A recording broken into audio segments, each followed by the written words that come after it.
Bonjour à tous. Alors aujourd'hui je vais parler des différences entre la morale et la vertu, hein. Et je vais euh, mettre l'accent aussi sur le fait que la vertu, pour moi c'est un critère de vérité essentiel, hein. Euh, donc on est souvent perdu en fait, hein, dans l'approche de la vérité, hein. Il y a tellement d'informations, surtout de nos jours, hein.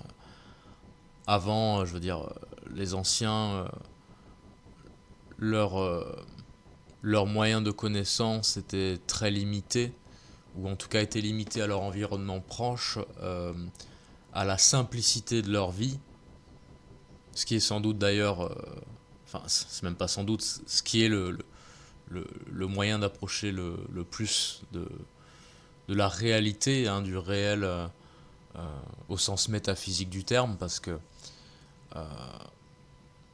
n'y a pas tout ce brouhaha, toute cette espèce de, de, de complexification mentale extrême qu'on a connue par la suite et qu'on connaît aujourd'hui. Mais malgré tout, hein, dans les traditions, il y a eu cette espèce d'accent qui a toujours été porté sur la vertu, hein, en fait. Alors, de manière plus ou moins explicite, hein, c'est pas le cas partout, mais, euh, mais ça a toujours été quelque chose d'extrêmement prégnant, hein. Alors, comme je disais, il y a plein d'informations, et plus on apprend à connaître, et surtout à se connaître, plus notre discernement s'aiguise. Mais c'est pas systématique, parce qu'on peut être aveuglé euh, et ne chercher le savoir que selon un prisme particulier. Et là, je parle bien de savoir. C'est pas la même chose que la connaissance. Donc, on va chercher le savoir selon un prisme particulier, donc partiel, biaisé, hein, qui va venir réduire la vérité dans une forme particulière, alors que la vérité, au sens absolu du terme, ou en tout cas pour aller vers elle, il faut aller justement vers ce qui est, vers la vérité de plus en plus dépouillée des formes, hein. Des formes qu'elle prend, des prismes particuliers avec lesquels on peut la regarder. Pour ma part, j'utilise plusieurs critères de vérité, hein, donc bon, bah forcément, vous êtes au courant, la tradition au sens large, hein, donc ce qu'on retrouve dans toutes les traditions de l'humanité, et selon différents points de vue, hein, que ce soit le point de vue du corps, de la morale, de la vertu, de la mystique, de la métaphysique, hein. Et en regardant ces différentes perspectives, on pourrait se dire que elles sont très différentes les unes des autres, mais en réalité, elles ne se différencient que par leur degré de verticalité, hein, ou de profondeur, selon comment on regarde la chose. Et chacune prend sa réalité dans celle qui lui est immédiatement supérieure, hein. Et chacune d'elles contient en puissance celles qui lui sont inférieures. Il y a une interpénétration, pardon, de tous ces degrés de réalité. Il y a une continuité en fait, entre chacune d'elles, mais malgré tout, il y a aussi une rupture de niveau, hein. Principe de la verticalité. Contrairement à l'horizontalité où finalement il n'y a que des différences formelles, finalement tout se vaut plus ou moins. Par exemple, quand je parle d'horizontalité, pour être un peu plus concret, euh, je veux dire entre une façon de voir idéologique et une façon de voir, je sais pas moi, sensorielle ou sensible, bon, il n'y a pas grande différence en fait, hein. Il y a une distinction évidemment, mais on reste sur le plan horizontal. Quand on parle de verticalité, il y a justement, on parle d'une distinction, par exemple, entre le point de vue mental, idéologique, et le point de vue, par exemple, intellectuel supérieur, hein. Là, on est dans la verticalité.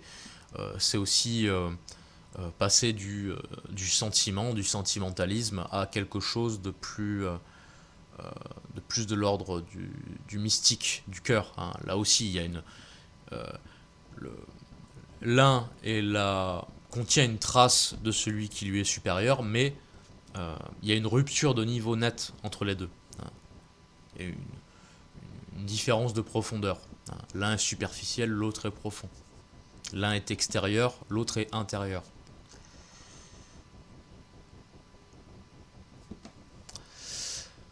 Donc aujourd'hui, on va se concentrer surtout sur la morale et la vertu, hein.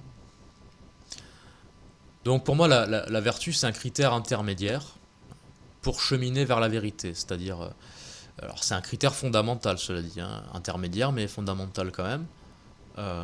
Quelque chose qui est relativement boudé aujourd'hui parce qu'on l'assimile justement à la morale, à tort. Parce que la vertu, elle est ontologique, hein. C'est-à-dire qu'elle relève de l'être, avec un grand E. Contrairement à la morale, qui elle se situe dans un champ à la fois idéologique, dogmatique, sentimental, hein. Mais elle contient une trace de la vertu. C'est-à-dire qu'elle va... euh, je développerai ça après. Mais elle contient une trace de la vertu, elle découle d'elle. Elle découle de la vertu, la morale. Mais elle n'en est qu'un reflet déformé, hein. La trace, cette trace de la vertu, elle est dans le reflet. Et le reflet n'existe que par la réalité de ce qu'il reflète, hein. Car s'il n'y avait rien à refléter, bah, il n'y aurait pas de reflet, tout simplement. Je vais développer ça. En gros, la morale, c'est un conformisme social, pédagogique, permettant de préparer les êtres à se conformer à un ordre supérieur. C'est-à-dire que, en se conformant à la loi morale, en se conformant à la collectivité humaine, il y a plusieurs choses en fait. Il y a le fait de se conformer, c'est une manière de se soumettre, une manière du coup de crever l'orgueil dans l'œuf en fait finalement. Ça c'est une des manifestations un peu philosophiques, ontologiques, mais c'est aussi, comment dire, par exemple ne pas tuer, hein, c'est à un point de vue moral, bon bah c'est juste ne pas tuer quoi, hein, c'est pas bien, ok. Mais à un point de vue supérieur, ça veut dire quoi? Ça veut dire que l'autre n'est pas si différent de toi, en fait, hein. Ça me rappelle un hadith islamique qui disait que quand tu tues quelqu'un, c'est comme si tu tues l'humanité dans son intégralité. Donc il y a un point de vue supérieur à cela. Et j'en avais parlé dans une vidéo, mais il y a des fois aussi où tuer est nécessaire, hein. Donc là, ça pourrait nous paraître immoral, mais il y a une raison supérieure à la morale qui justifie cet acte. Bon, je ne vais pas trop me lancer là-dedans. Donc on va revenir à ça. Donc je disais que la morale est un conformisme social, hein. Donc en fait l'ordre social c'est l'image terrestre. Enfin ça tend à vouloir être l'image terrestre de l'harmonie céleste, hein. En tout cas d'un point de vue humain, parce que la nature elle est toujours l'image terrestre de l'harmonie céleste à sa façon. Sauf que la nature elle n'a pas de libre arbitre, hein. Donc cet ordre social, c'est une forme, c'est une manifestation plus ou moins adéquate, hein, de l'harmonie divine. Donc jamais complètement, parce qu'elle prend une forme. Donc elle peut être aussi très éloignée de cette réalité supérieure, mais elle peut même en être complètement déconnectée, hein. Donc, je vous renvoie aux vidéos sur la tradition primordiale. Donc la morale, elle prend la forme de loi, hein. Donc lorsque, lorsque cette morale, elle découle naturellement de, de la vertu, des principes ontologiques de la vertu, ben, elle est un chemin naturel vers cette vertu. C'est-à-dire que au départ, ce qu'on considère comme bien, pas bien d'un point de vue intellectuel, dogmatique, sentimental, etc., petit à petit, on pénètre plus en profondeur cette morale, et ce n'est plus un comportement extérieur, ce n'est plus comment dire, un conformisme de base, ça devient quelque chose de vécu. On comprend, on sent la réalité de la vertu derrière la morale. Voilà.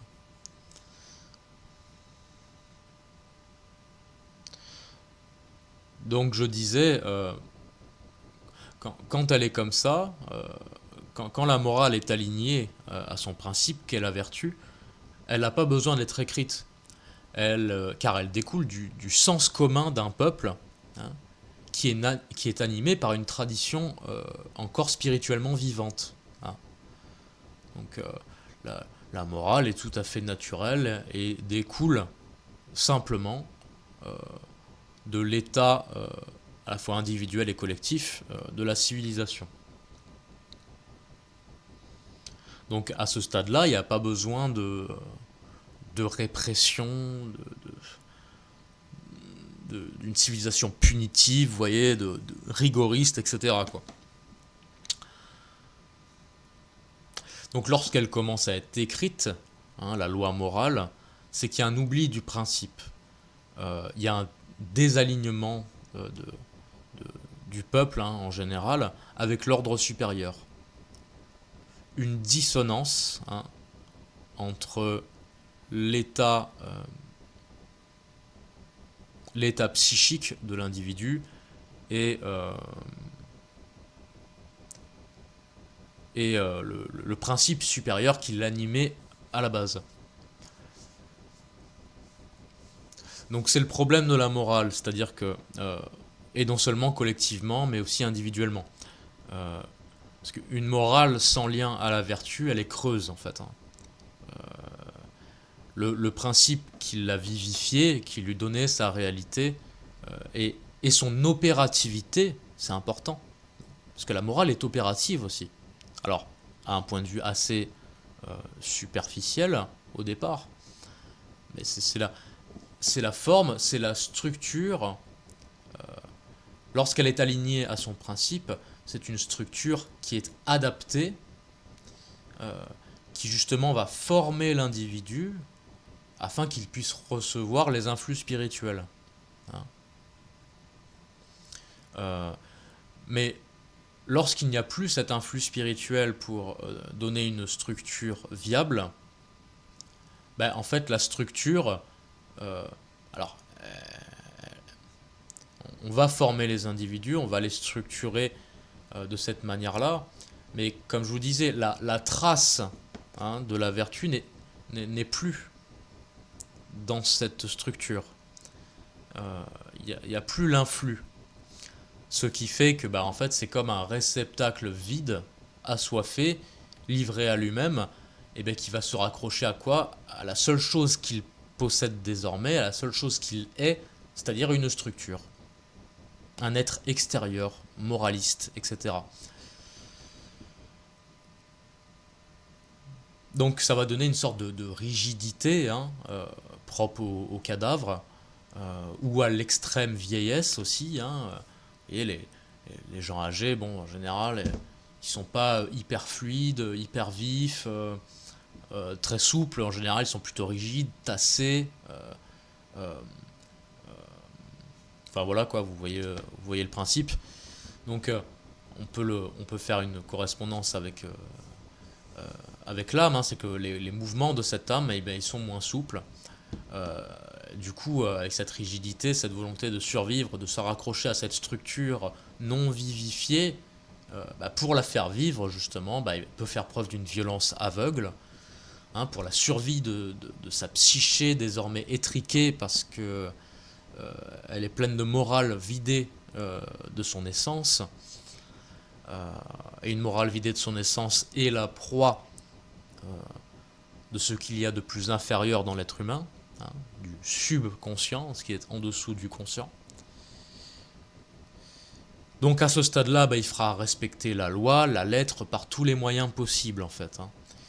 Il sera dans la crainte du châtiment divin, dans le puritanisme du coup, dans le rejet du corps, dans la répression de tout ce qui semble un petit peu décalé, original, euh, et moins grossièrement conforme aux lois qu'il suit.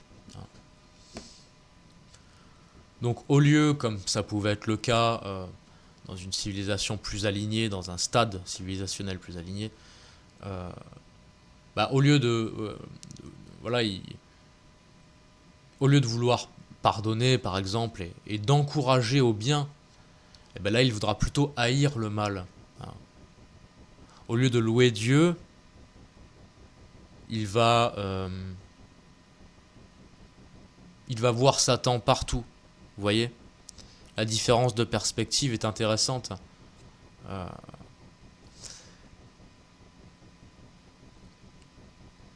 et il voudra haïr le mal, et même si le mal n'est que apparent, hein, comme je le disais, on peut avoir des raisons supérieures de faire des choses, des raisons supérieures à la simple morale, qui peuvent aller en apparence contre cette morale. Et ben ça, pour lui, c'est pas possible, parce qu'il ne voit que l'aspect extérieur des choses. Hein. Et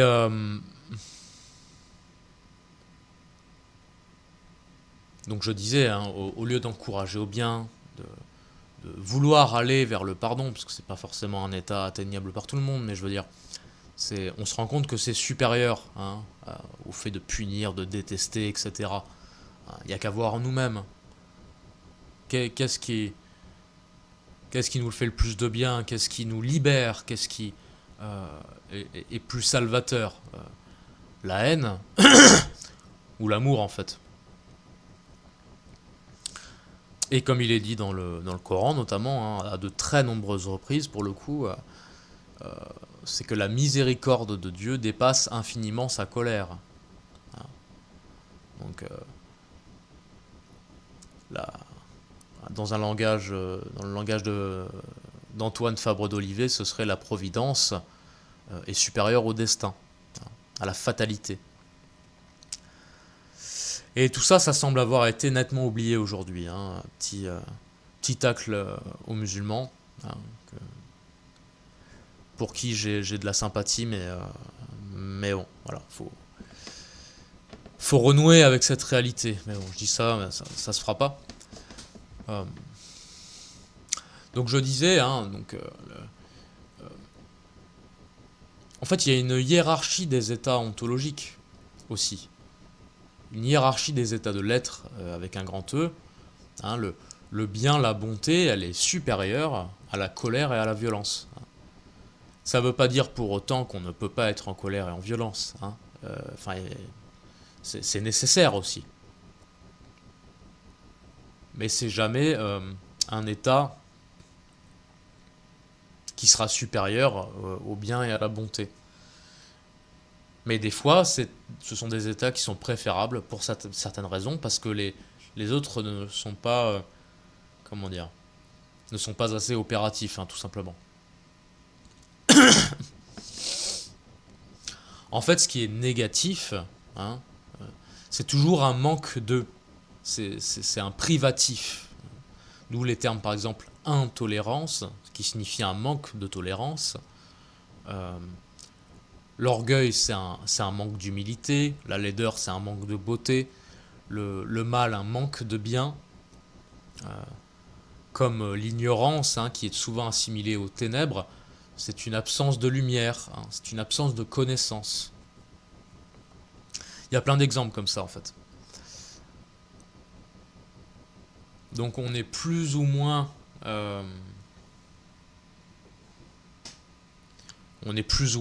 illuminé, hein, pour dire ça comme ça, euh, plus ou moins éclairé par, par la vertu, par la connaissance. Euh, c'est un curseur, quoi, un curseur indéfini, hein, euh, qu'on a en nous-mêmes, qu'on a de manière collective, de manière générale. Donc le but, c'est de mettre le curseur de plus en plus haut, au fur et à mesure du temps, en fait, hein. Donc, nécessairement, lorsque l'essence de ces qualités ontologiques, qui sont divines d'abord, hein, parce que les vertus sont des aspects euh, du divin, euh, bah, quand cette essence-là se retire, bah, il advient un manque de ces qualités, hein. Elles ne sont plus vivifiées par ce principe de vie ontologique. Euh, donc, qu'est-ce qui va se passer? C'est qu'au départ, on va les rejouer, hein. Ce qui est le rôle de la morale à la base, c'est de mimer. C'est comme l'enfant qui, au départ, prend exemple, il va être dans une sorte de mimétisme, hein. Il va vouloir faire pareil que ses parents, etc. Vous voyez? Ben là, c'est pareil. On va régresser un peu d'une certaine façon, un peu comme la vieillesse où certaines personnes âgées retrouvent un état un peu infantile. C'est que effectivement, bon bah, sauf que là il y a l'innocence en moins et l'ouverture en moins. Au contraire, de plus en plus fermé, de plus en plus replié. Euh, donc au départ, on va rejouer, hein, on va mimer ces vertus-là, hein. Alors au départ, en y croyant vraiment. Donc on les reproduit mécaniquement, quoi, sans les vivre, hein. C'est du mimétisme creux. Et puis on va petit à petit, parce qu'elles sont plus en vie, donc les principes de décomposition du cadavre vont entrer en jeu, hein. Donc je pense aux vices par exemple, qui ne sont que finalement euh, qui n'ont de réalité que par l'absence des vertus, hein, parce qu'ils n'ont pas de réalité en tant que telle. Euh, euh, et donc après, bon bah c'est le chaos, c'est le chaos intérieur d'abord, hein, grande confusion, une ignorance totale de soi-même, euh, et puis les vices prennent complètement commande, car euh, ils ne sont plus contrebalancés, ils ne sont plus purifiés en quelque sorte, hein. Donc je vais faire un petit aparté du coup, parce que c'est intéressant.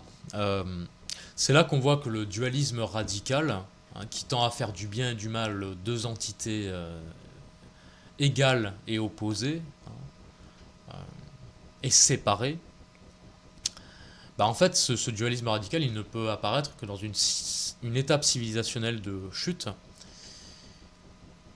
parce que faire de ces deux concepts non plus une distinction importante, hein, mais subtile, bah, ils en font une opposition radicale, irréductible, ce qui vient à prendre le mal comme principe en lui-même, à lui donner la puissance, euh, la même puissance et la même portée que le bien en fait. Et en fait, ça revient in fine à dire que la divinité, soit qu'elle est double, donc qu'elle porte le mal en elle, qu'elle veut le mal, ce qui est quand même assez bizarre, quoi.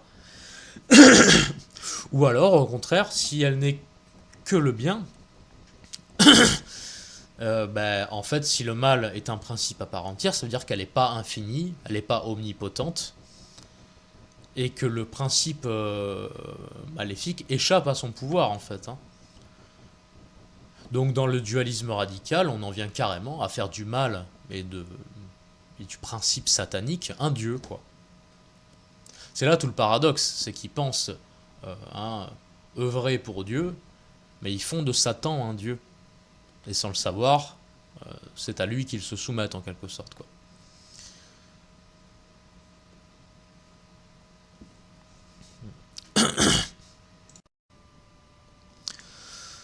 Donc, à un niveau plus intérieur,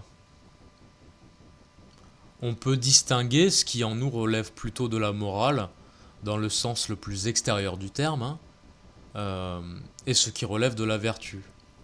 Donc la morale relève du moi, la vertu provient du soi. La morale appartient au moi, enfin en tout cas est récupérée par le moi. La vertu, elle ne peut pas être récupérée. Elle ne peut qu'être jouée, mimée par le moi, parce qu'elle provient du soi. Son origine est supérieure au simple moi. Donc, comme la morale dans l'ordre social, c'est le moi collectif, bah, la vertu c'est le soi universel. Universel car indépendant de la forme dans laquelle ce soi va laisser sa trace. Comme je parlais de trace de la vertu dans la morale.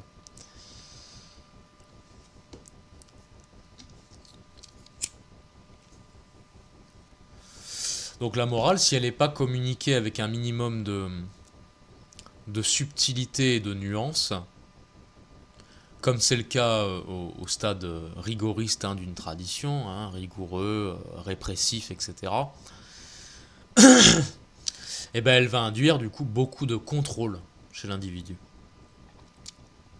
Le contrôle des élans de l'âme chtonienne, infernale, des forces subconscientes.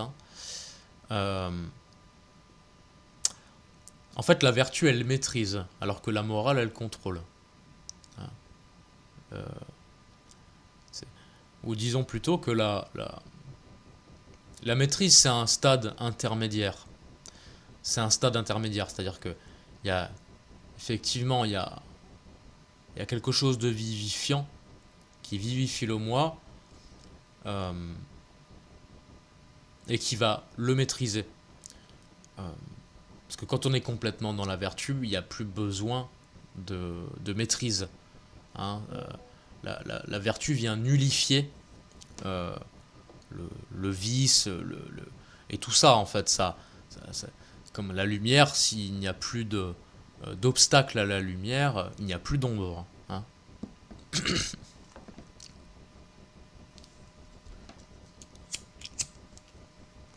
Comme quand j'avais fait l'analogie du jardin japonais, dans lequel il y a beaucoup d'espace, avec des formes sculptées, bah, effectivement, là, la lumière va venir éclairer certains endroits, il y aura toujours des zones d'ombre, mais ces ombres seront moins prégnantes, seront moins...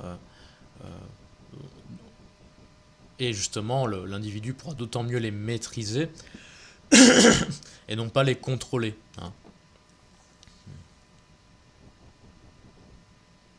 J'ai parlé un peu de ça dans la vidéo sur la 16. Donc la morale, que l'influx ontologique de la vertu ne traverse plus, il agit un peu comme le couvercle d'une cocotte minute. C'est-à-dire que, en fait, il contrôle, il va, avec son puritanisme, avec sa répression, etc. Mais bon, en fait, l'explosion du chaos ne tarde pas à survenir. Donc, voilà, il y a plusieurs types de rapport à la morale. Tout n'est jamais binaire, etc. Mais il y a la morale, par exemple, où l'individu veut s'aligner à ce qu'il estime bon, par amour du bien, tout simplement.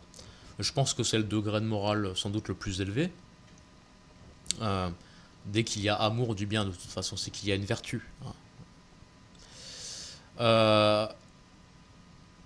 Il y a celui dont la morale est en quelque sorte inconsciente, passive, conformiste, il est tout simplement conformiste.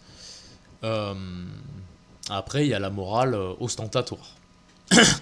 De faire les choses, donc soit dans le meilleur des cas, pour ne pas être rejeté du groupe, d'adopter les bons comportements par conformisme social, soit dans le pire des cas, par pure ostentation, par simulation, par hypocrisie du coup. Donc là évidemment, c'est le degré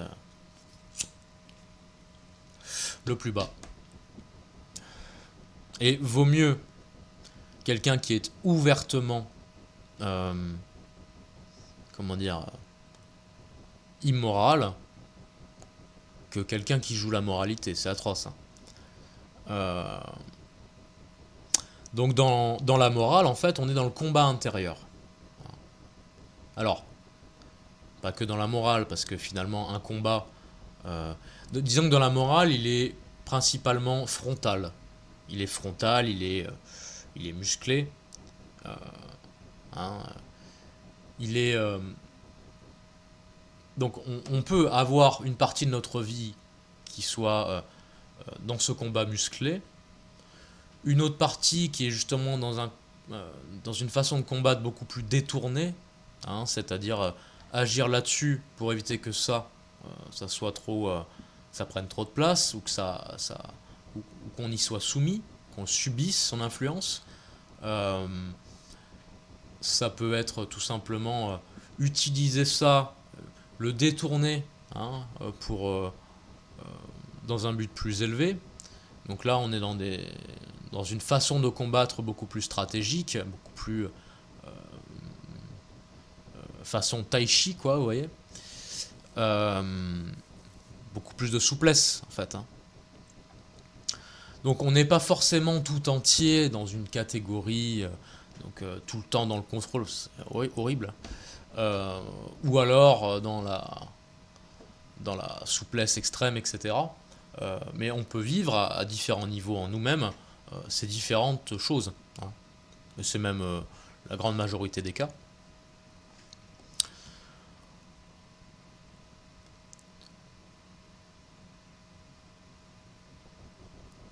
Ouais, je vais quand même préciser ça. Je l'ai dit tout à l'heure, mais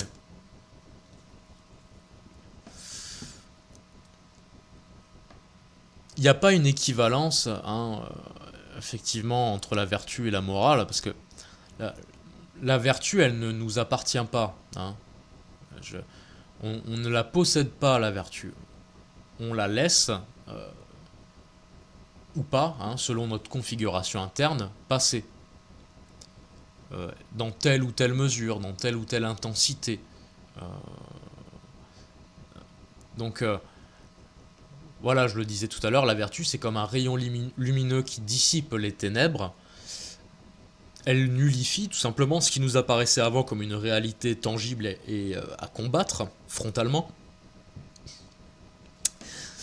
Et ça me rappelle un passage dans le cycle du Graal, hein, pour ceux qui ont lu les, le cycle du Graal. Alors je sais plus si c'est Gauvin ou Lancelot, enfin il y avait les deux en tout cas, mais je sais plus lequel était dans quelle situation, qui tentait de sauver quelqu'un. Donc il devait aller dans un espèce de pays un peu chelou, une contrée un peu intermédiaire, hein, donc un plan dimensionnel un peu différent de leur réalité matérielle. Et à un moment, ils arrivent tous les deux sur un pont. Alors ils arrivent pas au même moment, hein, c'est l'un après l'autre. Il y en a un qui va se faire avoir, qui va se faire piéger à la fin, et l'autre va venir le sauver en fait. C'est ça l'histoire. Et l'un des deux a dû combattre un dragon. Le premier, il a dû le combattre. Et il est réapparu plusieurs fois au même endroit après l'avoir tué, comme si ça n'avait pas de fin, quoi. Bon, il a fini par passer au bout d'un moment, et il s'est fait piéger après, hein. Il s'est fait piéger, il s'est fait manipuler par je sais plus qui, et il s'est fait emprisonner, hein. Et l'autre, justement, alors je sais plus si c'est Gauvin ou Lancelot, en arrivant au même endroit, sur ce pont, bah, il a vu aucun dragon. Non pas parce que Lancelot l'avait tué, parce que ça, ce sont des états qu'ils ont vécu à l'intérieur, euh, mais parce qu'en fait, son état d'être était tel que le dragon n'existait pas pour lui, hein. Ça revient à cette idée que bah, il avait suffisamment, en tout cas, euh, dans, dans cette réalité-là, dans ce démon particulier à combattre, que Lancelot ou Gauvin, le premier, a dû combattre plusieurs fois pour arriver à passer, bah, pour lui, en fait, c'était naturel, il n'était même pas là. Donc, il avait déjà cette vertu qui éclairait, qui nullifiait, qui, qui supprimait l'existence, en fait, tout simplement, de ce démon, quoi, parce qu'il il ne le portait plus en lui, déjà, en passant ce pont.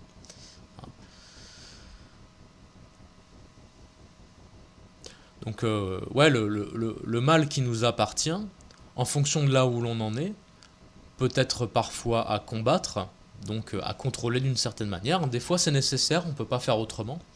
Hein, et puis par conformisme social, pour éviter de tomber aussi dans la complaisance, il faut combattre, quoi, faut lutter. Bon, c'est laborieux, c'est pas la manière la plus facile de combattre, mais il y a des choses en nous, des fois, qu'on ne peut pas faire l'impasse là-dessus. Euh, et d'autres fois, où c'est juste à maîtriser, vous voyez, donc quelque chose de moins prégnant, qui a moins d'emprise sur nous, donc on arrive à le maîtriser. Euh, mais dans tous les cas, hein, comme je l'ai dit, il y a toujours une hiérarchie de puissance et de portée. Euh, c'est que nourrir le bien, et par amour du bien, c'est toujours plus efficace. C'est en fait, il rend le mal inopérant. Il n'a plus de raison d'être. Il est impuissant. Hein, il est dissipé dans la lumière de la vertu, quoi, en quelque sorte. Donc, voilà, je pense que j'ai à peu près tout dit. Alors, j'ai pas tellement développé sur en quoi la vertu c'est un critère de vérité. Je vais peut-être en parler un petit peu. Là, je vais plus improviser parce que j'ai pas encore écrit là-dessus, mais je pense que j'écrirai là-dessus. Euh,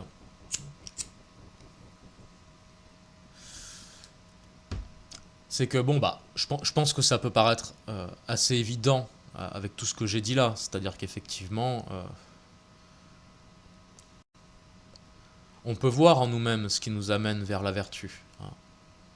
Ce qui, euh, ce qui rend le mal inopérant, ce qui, ce qui nous procure de la joie, de l'enthousiasme, hein, tout simplement.